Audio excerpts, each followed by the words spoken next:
All right, folks, I'm going to call this meeting to order. Good afternoon. Due to the governor's order, all members of the Citizens Budget Advisory Council are participating virtually. For virtual meetings, committee members and guests will be muted until asked to be heard. At that time, they will be recognized and can unmute. When there is a vote, it will be necessary to take a roll call vote. A committee member will be recognized and state their vote.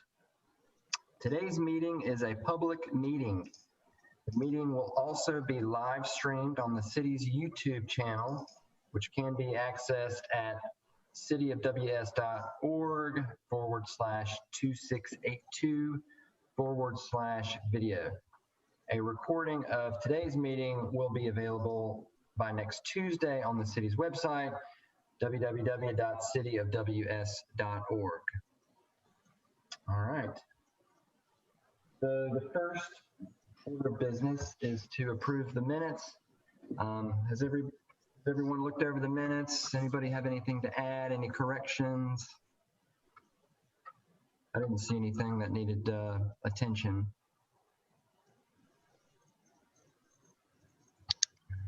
Okay.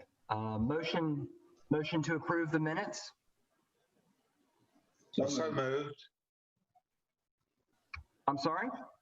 I move to approve the minutes. Ross Griffith. All right. Seconded motion. Second motion. All those in favor of approving the minutes say aye.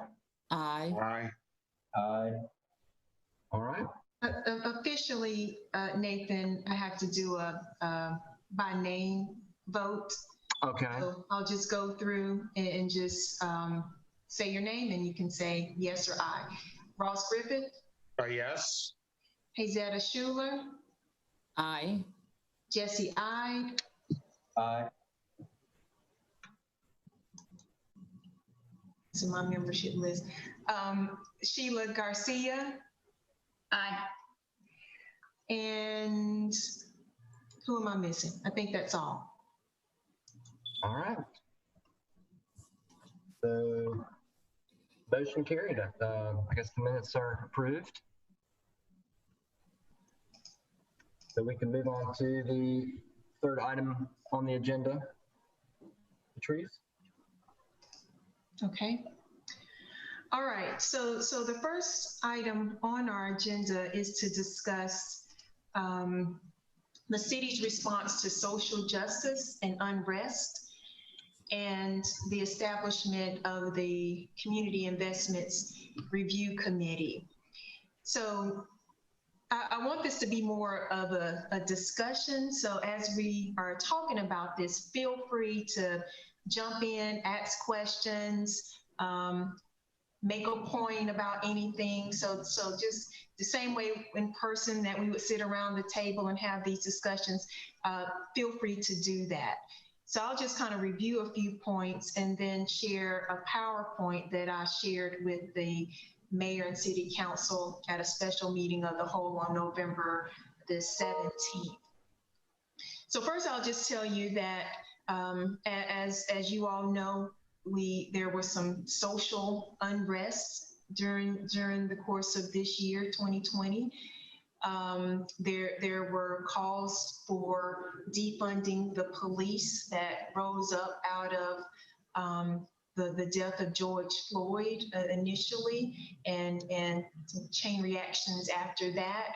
And so we were, like other cities across the nation, to experience protests and a call to defund police. And so when it came to us and budget adoption, and even prior to budget adoption, I received tons of email requests stating the same about the defund. And so council received quite a few requests. Part of public hearing portions, there were comments around that as well. So when we adopted the budget, the city council decided that they did not want to defund police. And so there was a specific amount that citizens were requesting, which was $1 million. And so the goal was many other requests was to defund and reallocate the resources for social type programs, equity, social justice, anti-poverty type initiatives. So what the city council decided to do via resolution was to not defund the police, but to form a committee called the Community Investments Review Committee that would make decisions about how, or recommendations on how they would fund $1 million towards social justice and equity issues. So let me share. Patrice, would you state what you just said, that the city authorized what? Is this Sheila? So the city, I'm trying to share my screen. Give me 1 second. Sorry, while you were talking, I had like 48 questions pop in my brain, but that was probably the most important one. Okay. Give me 1 second, Sheila. Okay. All right. So the council, city council, decided to form a community investments review committee. Can you all see my screen? Yes. Yes. Okay. All right. So the Community Investments Review Committee, the charge, and this was via a resolution that the council put forward and actually voted on, was to look at $1 million. It wasn't a set aside through the budget process at that time. It was if we received additional revenues and were able to, we would have the $1 million. Since then, we have earmarked $1 million towards this. But at that time, it was to say, let's form a committee that would make recommendations on a $1 million equity package. And so the two areas that needed to be addressed in those recommendations would be social justice, addressing social justice issues, and addressing anti-poverty initiatives.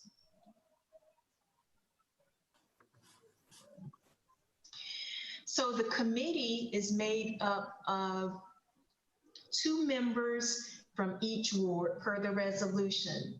So each council person got to choose 2 people from their ward, and the mayor selected 2 at-large members. And then the chair was appointed by the mayor, and the vice chair was appointed by the mayor pro tem. And so you can see this is a large committee of members. It's 18 members were on this committee. And so a lot of different interests and opinions, but this is so that the city and the community was well represented across the board. So the committee was given some resources. They were not guided onto exactly how they were to come up with their recommendations per se. So it was truly a kind of more of a grassroots type of initiative and not necessarily a staff-driven type of initiative. And so the committee was given a presentation. Actually, the vice chair of the committee gave a presentation on social justice and poverty and defined what those areas were. And then they received a copy of the Poverty Thought Force report. And that committee was formed around, I want to say 2015. Final report came out in 2017. It was members of the community, and they came together to look at poverty and ways to address poverty. And so there were some recommendations within the Thought Force report around addressing poverty that had not necessarily been acted on. So the committee could use that kind of as a starting point if they desired to. So that was reviewed. And then they also received a list of city funded resources that address social justice and poverty. So I'll just pause for a second. I have a few other slots, but to continue about the committee. But are there any questions so far? Sheila, did that address your question up to this point?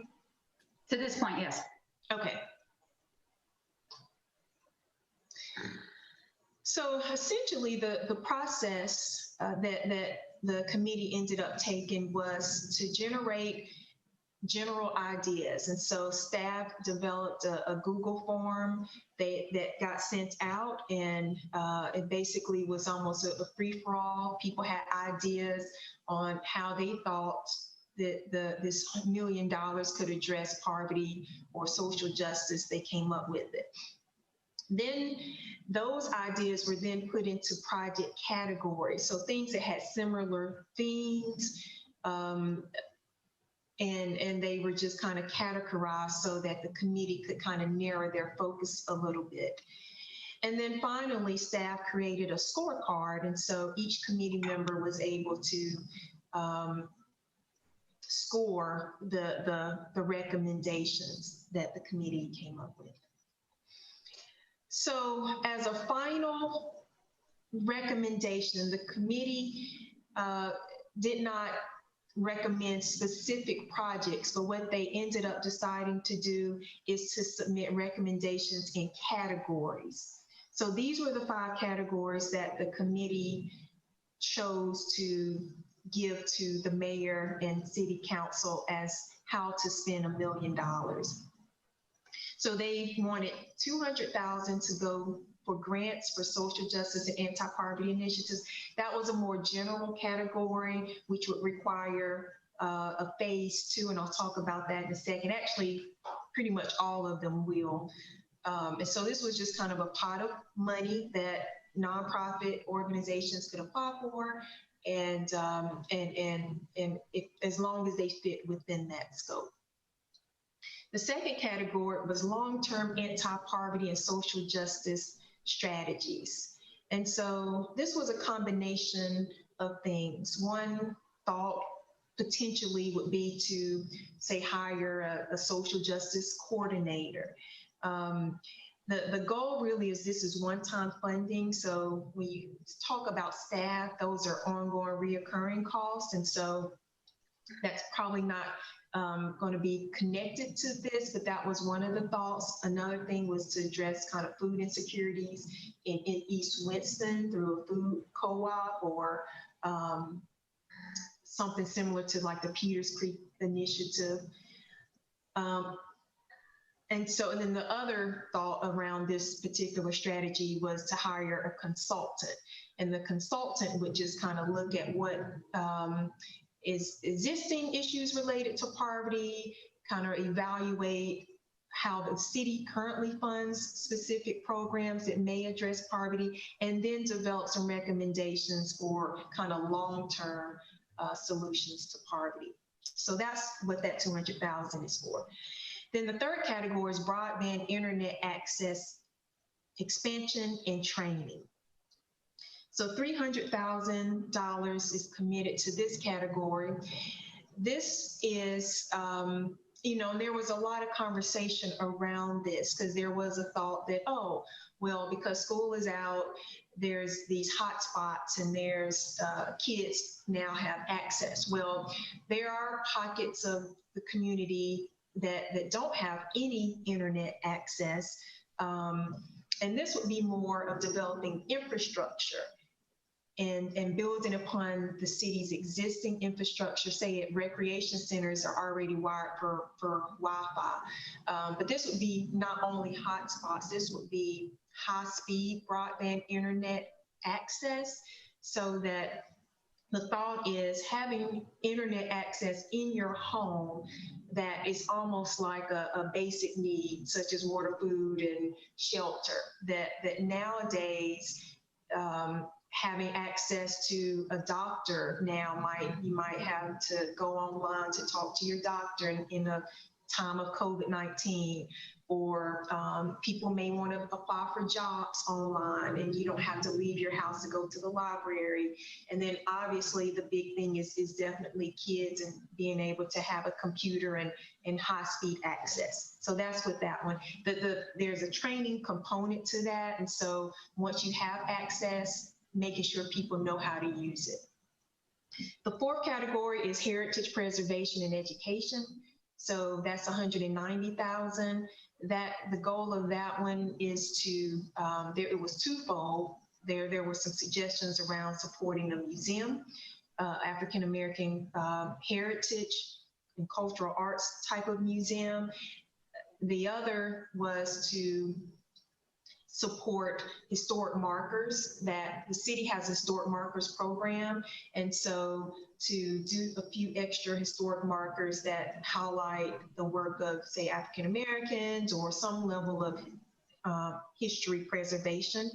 And then teachers may adapt that to form some kind of curriculum around the markers. And then the last category is mentorship and neighborhood capacity building, $110,000. And then that particular category is similar to the first category, which would allow nonprofit organizations to apply for funding that provide those type of services. So I know that was a lot, but what are your thoughts on these categories?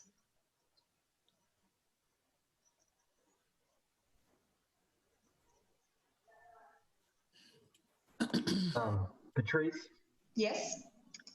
So my only thought was, so the first one, the grants for social justice, anti-poverty. So there would be an application process to make sure, I mean, whatever these organizations are, that legitimate, they have a good purpose, a good mission. And then who would, where would those, who would be reviewing the applications? What, I think I missed that. Yeah, no, you didn't. I paused just to kind of get your feel on what you all thought about the categories. But now that these have been presented to the mayor and council, there is a phase 2. It says proposed, but this has actually been reviewed by the mayor and city council. So they've said, yes, move on to phase 2. So phase 2 would be to create a request for proposal. So this week, Thursday, actually, I'll have an application available that will go online. And so the community will then be made aware of an opportunity to apply for social justice, anti-poverty type of funding. So once those applications are in, it'll be a really, probably in January, definitely in January, actually, the applications will be due. And so right now, what we're thinking is that our existing community agency allocations committee would be the ones to review those applications and score them. That's the plan right now, just because they are used to scoring them. This will not be like our normal community agency application that's extensive and long and detailed. It will be maybe 4 or 5 questions, really simple, and we'll have a scoring process, and so we'll quickly do that. We're short some members on that particular committee, so we're working on that, but once we get that kind of where it needs to be, that's who the plan is to score those applications. We have used, for the COVID-19, we actually used our Citizen Bond Oversight Committee to score those applications. That was kind of outside of their charge in that sense, but they were willing to do it because we needed citizens. And we thought a different committee, just because the CERT committee were only told that they had 3 months, and so their kind of time really is up. And there were some members that might be connected to some of the nonprofits who would apply for the funding. So this kind of separates that, so there's not any kind of conflict of interest, and just have some clean eyes on evaluating the applications. I may have to pull some of you guys in, who knows? So Patrice, I have a question about what is the criteria to apply other than not being a nonprofit? And also, have we looked at existing programs that were designed to address some of the issues that was on the first slide? And how are we going to evaluate to see if these initiatives are effective? So it's like we're just, are we going to really address the problem? You asked a lot, Dr. Zeta Schuler. I'm sorry, because these issues have been around for so like 5 long, questions in and one. it's like, well, if the initiative did not work even just 2 years ago, what make us believe that the initiative is going to work in 2020 if we have not reviewed existing initiatives to see the pros and the cons of such initiatives? And are we actually addressing those pros and cons, or are we just putting another pot of money here and say, well, at least we did do X, Y, Z, but we're not getting the results that we hoped for. So that means we're not doing something right. Mm-hmm. And we need to figure out what it is that we're not doing to address the issues, or maybe are we being reasonable? Mm-hmm. Well, those are great questions. Well, from the Poverty Thought Force, there was never really action. Now, the one action that came out of there was the Center for Prosperity. I almost get the name wrong, but Partnership for Prosperity, that's what it is. And so that is the one thing that kind of came out of the Poverty Thought Force. And so that is an active entity with various partners that are constantly looking at how to address poverty. And so cities we support it, but kind of day to day, I believe Paula McCoy is the executive director currently for that. So there hasn't been a true initiative that specifically looked at addressing poverty. Now, when you talk about addressing poverty, that is a huge feat. I mean, yes. that is so hard to do and accomplish. And part of the stress of the committee was trying to say, how do we really address that? Like, can you really make a dent in addressing poverty? And to do that, I mean, you have to really look at kind of core root causes of poverty and start there. $1 million is not going to do that. And that's why you see some of the recommendations probably feel a little broad or kind of high level, but that's just a difficult task. So the only programs that we looked at in terms of the city is we just kind of looked at what we could say address poverty based on our existing resources. And so those would not be necessarily programs that we would evaluate per se, but maybe, something that at least puts a dent in it. So one of the programs we have is the SOAR program, which is Successful Outcomes After Release. That is championed by Councilmember Taylor, and that program helps ex-offenders. And so you'll say it's not a poverty reduction, but it's definitely social justice type of issue. And you can make an argument probably for both cases, but that would be an example of what we would say would fit under kind of the realm of social justice, people who are getting out of jail and needing a kind of a second chance opportunity to reintegrate back into the community. Because if they can't get jobs, they'll revert back to crime, or they are definitely living in poverty.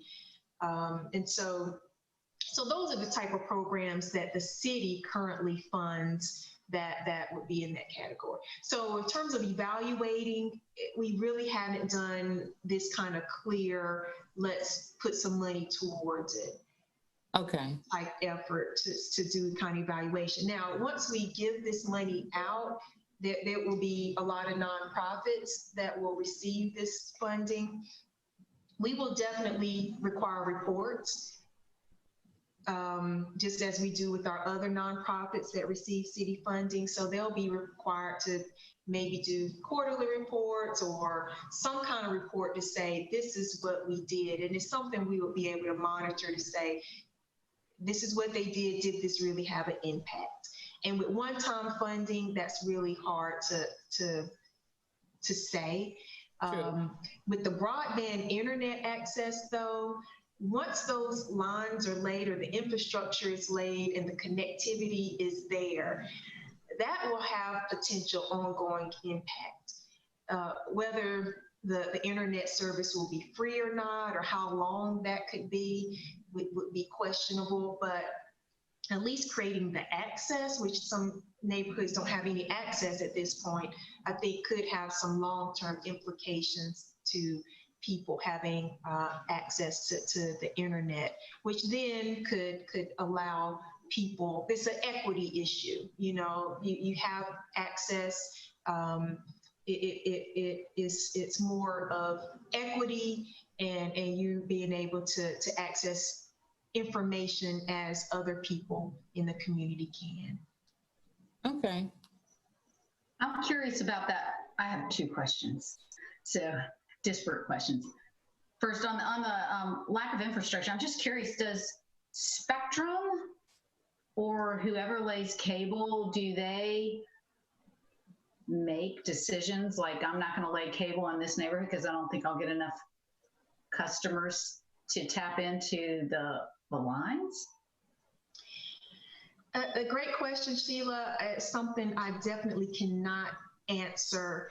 But we do know that neighborhoods don't have access. So that's something I can definitely say. Okay. But we also know that there are communities that cannot afford cable. Yeah. What I also understand is that there are some cable companies that will offer free or reduced cable, but to my understanding, it's not high speed and it's difficult to get on. And so then people don't feel it to be worthwhile even. You know, if you're struggling just to eat, that may not be a high priority. Sure. I just had not considered that as a potential disparity. Mm-hmm. So thank you for that. Going back to where you started. So you said you got a lot of requests on defund the police and specific requests around $1 million. And if I'm trying to remember all the articles I read about defunding the police. And it seems to me one of the big things in those requests that I read that was, other than just broadly defund, was more about re-educating or plowing money into educating officers on dealing with situations that have led to some of the bad outcomes that we've had over the past, well, I'm not even going to try to put a time frame on it. Bad outcomes that we've had. Is there a focus on that too? Because it sounds like we kind of didn't touch the police and we earmarked a different $1 million to go to these other things that aren't even really focused on the police. So just curious about if there's a focus at that place, if you will. Yeah, that's a great question. I think they're two separate, and they're probably not two separate things, but I think the approach has been separate. So, you know, the community's outcry for reallocating the resources for more social justice, anti-poverty initiatives. So that's where the CERT committee comes in. But then, yes, there were cries for, you know, reallocating the funds. So not taking it away from the police, but looking at the police budget and say, let's reallocate some funding more towards mental health, creating a team that will go out and respond to certain types of crimes or calls where you may have a mental health provider on the scene that could potentially de-escalate a situation. So obviously the police department is working on that. They've also heard the cries and the requests from the community about reevaluating that. Obviously, that would take quite a bit of additional resources, but just assuring training is happening, and they've done, I think, a good job of educating the public on what they do and what type of trainings that they are giving their officer, and what type of chokeholds that are illegal, and following kind of this national policies around, there's like 8 policies, can't think of the name of it, but so they are doing what they can with existing resources. But yes, there was a huge cry for reallocating, and there still is. There has kind of, it's resurfaced again. We did a police virtual town hall where people, the people who are saying defund police, they're seeing this $79 million police budget. It sounds huge. So they want to know what was in there. And so staff put together a police presentation. I reviewed it during the virtual town hall meeting that was extremely detailed, and that's what people wanted.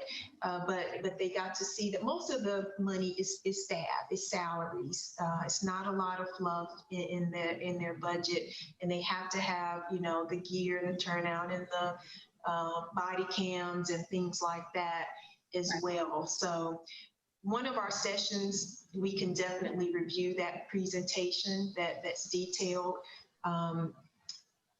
Steve and Sarah are the police experts. Sarah has been assigned is a budget analyst for police, but Steve has supported that department for years, and so they'll probably help chime in to that conversation as well. If that's a presentation you all want to review as well, just to have a knowledge what's in the police budget. So it seemed to be, when we reviewed it, it squashed a lot of kind of public push about defund temporarily, and then another incident happens, and then it kind of reignites the defund police. I'm sure the details are really helpful. So from a budgetary standpoint then, Patrice, so we're earmarked a different $1 million, and we're having all the pressures from COVID, and then I don't know if there were extra expenses that occurred because of the social unrest. How are we managing that within the budget? Say that one more time, Sheila. So basically, I think in the last meeting, we talked about, generally speaking, there's a lot of pressure on the budget, reduced revenues around COVID, and I don't know if there are increased expenses around the social unrest that's occurred. Perhaps there are, and then we're earmarking another $1 million. I was just curious how all of that kind of, from a high level perspective, plays out. Yeah, you're exactly right. I mean, this is one of our toughest budget years in recent history. But the budget and council is responsive to citizens, and so this is just, it's just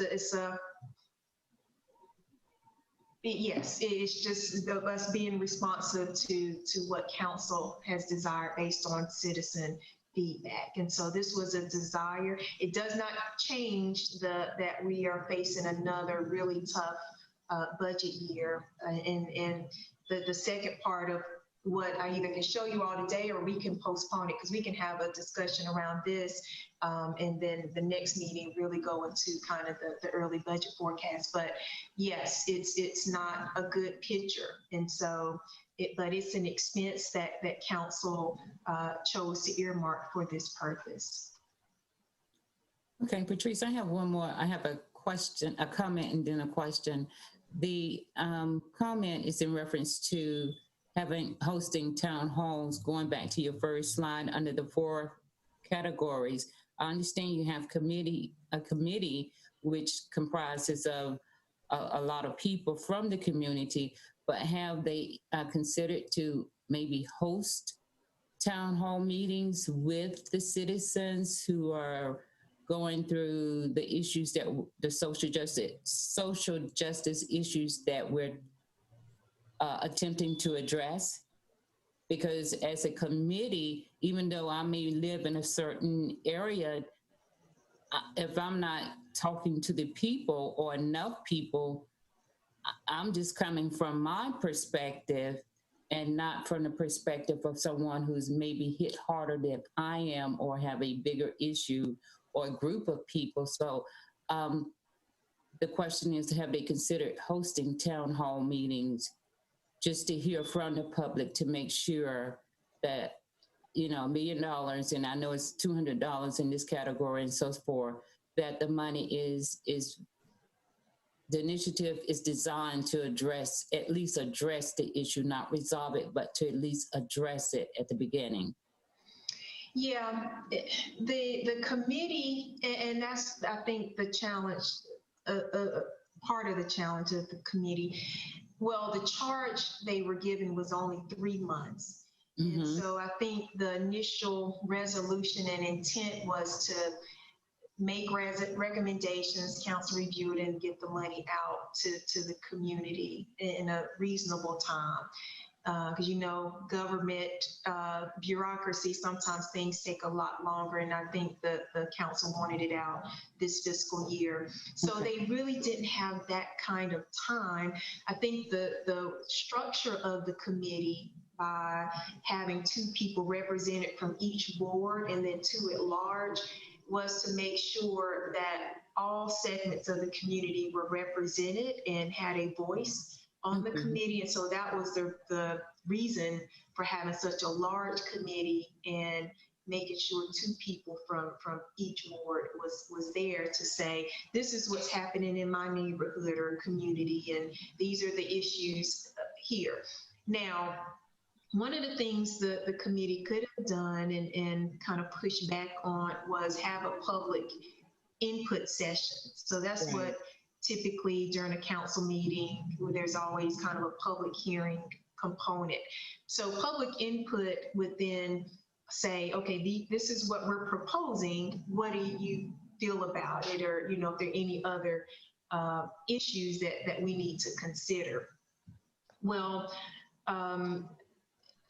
we never got to do that piece of it. There will still be opportunities. Council always invites kind of public input. What I do know, though, there was kind of this unofficial public component where I think someone put the 5 categories. I don't know if it was these, but earlier on, some of the recommendations on Facebook, and there was a lot of feedback and input from what I hear on the topics. And so a lot of the committee members receive a lot of feedback just through that. Plus, all of these meetings are live streams and staged on a city's YouTube. So people, citizens could just go to that and see what the committee was discussing and what they were recommending, and could weigh in through that avenue as well. So this is just kind of a phase 2. So when these nonprofits apply for these funds and the committee scores them, the separate committee, there will be public input to it to say, no, that doesn't make sense, you know, or we don't like broadband, or you know, we should do X, Y, and Z, or food insecurity is more of an issue to me, or eviction might be an immediate need. And so I don't think the intent was necessarily to be COVID-19 relief fund. It was to address poverty and social justice. Ideally long-term, but like I said, with one-time funds, that is also hard to do. So it's just a balance on what the proposals will entail. I was interested in knowing how the numbers were arrived, 200,000, 300,000, et cetera. Mm-hmm. So the dollar, totally the committee's decision. Initially, each proposal had a dollar amount.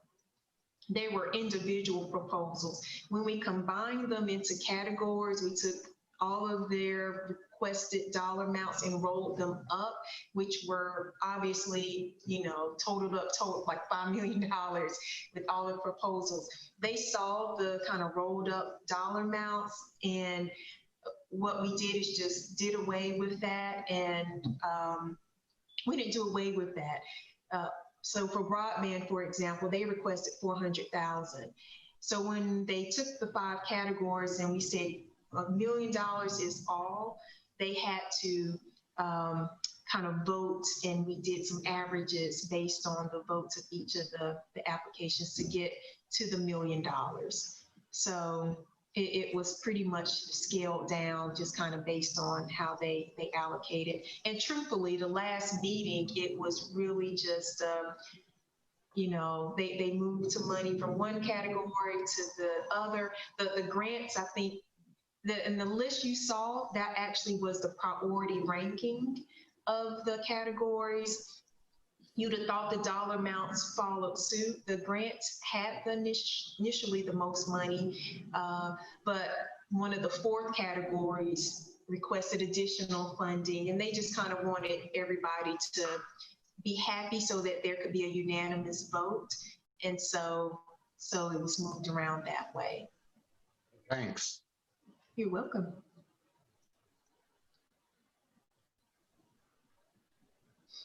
Anything else or concerns that you all have, or issues about this process, or even the categories? I mean, are there categories you think, to address poverty or and social justice that you would have thought would have been on this list that isn't?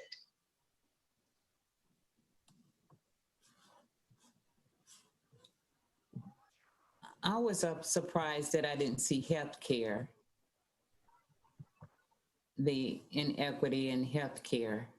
Mm-hmm. Well, you're right. I mean, I don't think we necessarily limited it. I think the fact that cities typically don't do a lot in terms of around healthcare, somebody's coming back into the meeting room. It's mainly the county who has the Department of Public Health and those type of services. But you're talking about more access to doctors and things like that. Exactly. Yeah. Because in a poverty stage, in the way we see it on campus, is those that come from low socioeconomic incomes. One of their issues is just that I don't have access to health care. From where I live, in my hometown, I have to drive. The closest doctor's office is either anywhere from an hour to 3-hour drive one way. Yeah, you're talking about literal access and being able to get there. Well, the interesting thing is in the Poverty Thought Force report, which that committee had a much longer time to look at these issues and needs. Well, that is definitely healthcare and access it was a huge issue. Transportation was a theme across every single issue related to poverty, which is also access and being able to get to point A to point B in a reasonable time, and from home to a job. And so if you don't have a car, it's really difficult to get to work and things like that. So you'll see some of the effects of poverty and some of the root causes of poverty more in that report than you will see in recommendations from a committee that only had 3 months to come up with a proposal, which, like I said, were really categories. So. Okay, thank you. So what do you think, just from your perspective,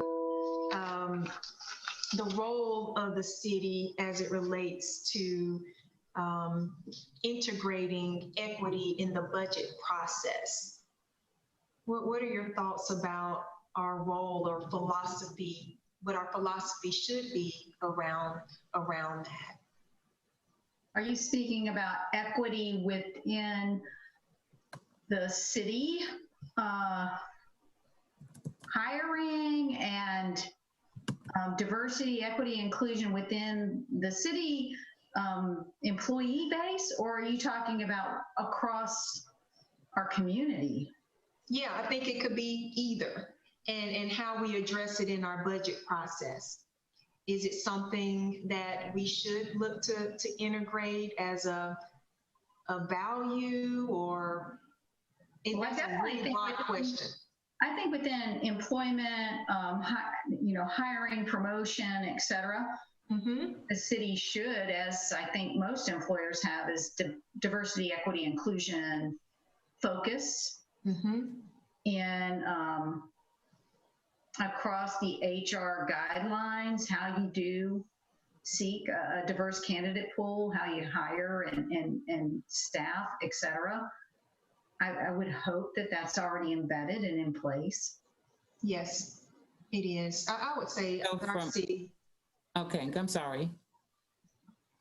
Well, I was just going to say, just to that point, I do think, I agree, Sheila. I think our city does a great job in ensuring, just as a philosophy in terms of diversity related to employment. We have probably one of the strongest MWBE programs in the state for women and minority business enterprises and contracting and our purchasing policies. So I think internally, we do a great job. We also have a human relations department that does a lot around discrimination related to employment or fair housing issues. And so we have already do have some great programs around that. I'm glad to hear about the programs, because that was going to be my second thought, is that where we know there are systemic social injustice, things that the city policies can influence and help engineer for change and more equity, I would definitely hope we're looking at those things and prioritizing those things to review policies and how we deal with, for instance, the housing. I don't know what all the systemic things are that the city can influence. I know that there are certainly things that my company is looking at that we can influence, right? Right. And that's what I was going to say, Sheila. That's what we're in the midst of doing as well. And it's looking at, the things that we do well, the things that we need to improve on. And it all stems from policy. When there's policy in place, then that means that it is something that it serves the entire campus. It's not that you can do it, then you can choose not to do it. And especially when someone chooses not to follow policy, we are even looking at what are the consequences. Do we need to tighten up on the consequences if the policy is not followed? So. Okay. Yeah, so these are some of the type of things that, in your final report, if there are recommendations around equity in the budget process, if policies that impact the budget, or how, addressing social unrest in the budget and comments on the process for the CERT committee or anything around that. It would be great to kind of document if you want some of those in your kind of final recommendations to council. I heard you say, Sheila, systemic issues. And I do agree with, can the city even be a model for that? And if the city is doing a certain level, say, of NWBE or hiring policies that are stellar, how does that influence other businesses or other entities in the community? So that's a great point.